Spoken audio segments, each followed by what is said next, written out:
मांग कर रहे थे और अब उन्होंने बाकायदा संसद में ये मांग उठाई और इस पर ओम बिरला सरकार को बचाते हुए दिखे और फिर बीजेपी सांसद भी राहुल गांधी के बोलने के दौरान शोर करने लगे, हंगामा मचाने लगे।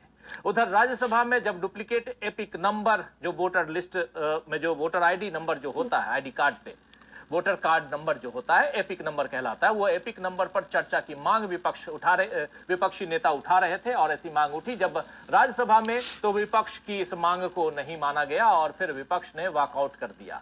यानी संसद का पहला ही दिन विपक्ष और सरकार के बीच रस्साकशी का गवाह बना। फिलहाल विपक्ष बीजेपी पर भारी पड़ता दिख रहा है। एक बार international social media Patel Prahlad भाई आज किस अंदाज में चुनाव आयोग और सरकार दोनों को घेरा है, जिसमें बीजेपी खासी परेशान नजर आई। जरा सुन लेते हैं राहुल गांधी को सीधा सीधा संबोधित कर रहे हैं ओम बिरला यानी आसंदी पर विराजमान लोकसभा अध्यक्ष को और कैसे यहां तमाम बीजेपी के नेता परेशान नजर आ रहे हैं। ओम बिरला भी यहां कहीं ना कहीं परेशान नजर आए, सुनिए। आपने सही बात बोली कि वोटर लिस्ट क्या सरकार बनाती है। मैंने नहीं बोला, नहीं आपने बोला क्या, और आपने सही बोला कि सरकार वोटर लिस्ट नहीं बनाती है।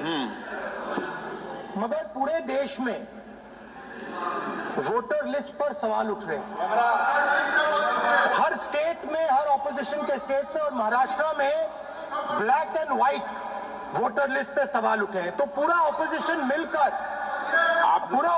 मिलकर सिर्फ ये बोलने दीजिए, पूरा ऑपोजिशन सिर्फ मिलकर ये कह रहा है कि वोटर लिस्ट पे यहां पे एक डिस्कशन हो जाए। आप बनाते नहीं हो, इसको हम एक्सेप्ट कर रहे हैं, आप डिस्कशन तो कीजिए।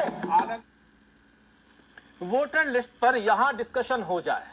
महाराष्ट्र, हरियाणा और दिल्ली में बीजेपी की जीत फिलहाल विपक्ष के सवालों के कारण कटघरे में दिख रही है। दोस्तों, आज शिवसेना ने Haryana, Maharashtra, Delhi big scam, fraud, BJP और चुनाव वोटर आयोग पर लिस्ट लगाया है।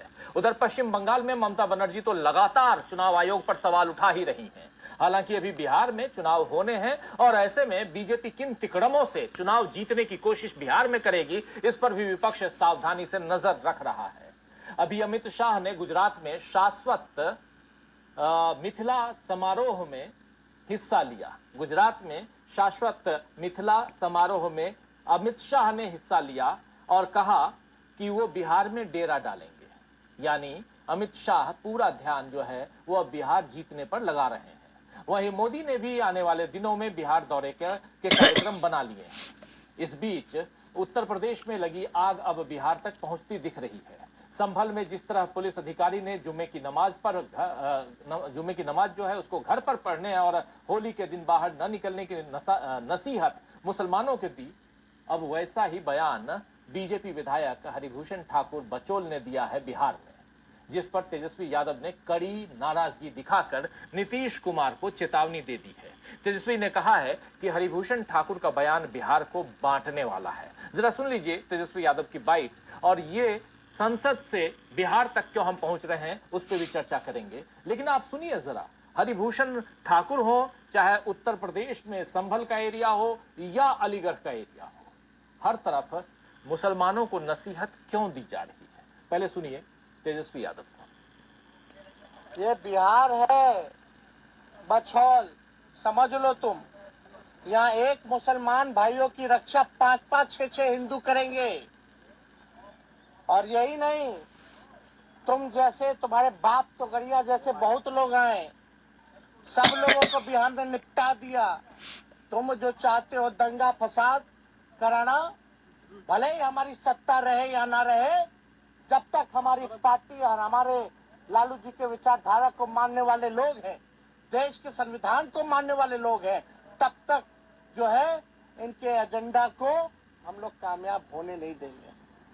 और मुख्यमंत्री जी, कृपया ऐसे जो लोग समाज में गंदगी फैलाना चाह रहे हैं, जो समाज को बांटना, तोड़ना, जहर फैलाना चाह रहे हैं, थोड़ा हिम्मत दिखाइए। खाली कुर्सी के जुगाड़ में मत रहिए मुख्यमंत्री जी, थोड़ा हिम्मत दिखाओ। और दिखा करके तभी महिलाओं को तो डांटते, जरा हिम्मत है तो बुलाइए अपने चैम्बर में इसको, या विधानसभा में खड़ा करके इसको माफी मंगवाइए। लेकिन मुख्यमंत्री से होने वाला नहीं है। ये हम क्या, पूरी बिहार और देश की जनता देख रही है कि कैसे बिहार के मुख्यमंत्री अचेत अवस्था में चले गए, केवल अपन कुर्सी के जुगाड़ में। यही भाषण दे रहे थे विधानसभा में। पहले कुछ होता था, पहले इतना हिंदू मुसलमान लड़ता था। पार्लियामेंट में उनका भाषण देखिए, बाबरी मस्जिद के टाइम में तो लालू जी को बहादुर बोलते थे। अरे कम से कम वही बहादुर नेता लालू जी से कुछ तो सीखे होंगे, कुछ तो साबित कीजिए। तो इनसे कुछ होने वाला नहीं है, इनको केवल अपनी कुर्सी प्यारी है।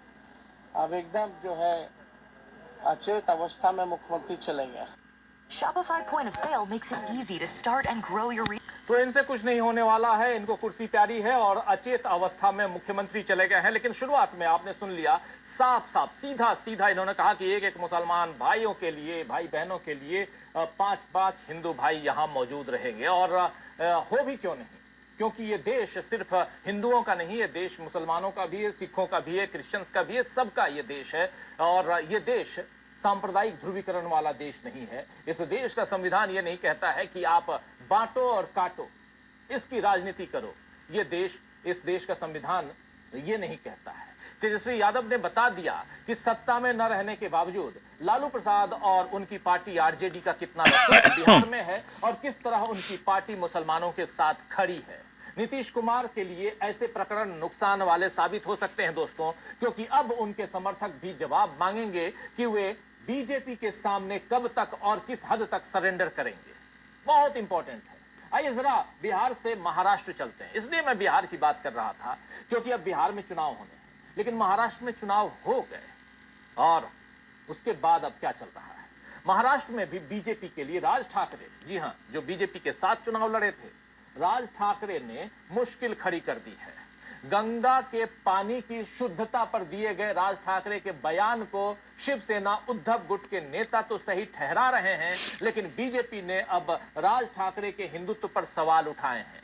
अगर राज ठाकरे को उद्धव ठाकरे का साथ मिलता है और दोनों भाई किसी भी तरह बीजेपी के खिलाफ एकजुट हो जाते हैं, तब बीजेपी के लिए महाराष्ट्र में पैर टिकाए रखना मुश्किल हो सकता है।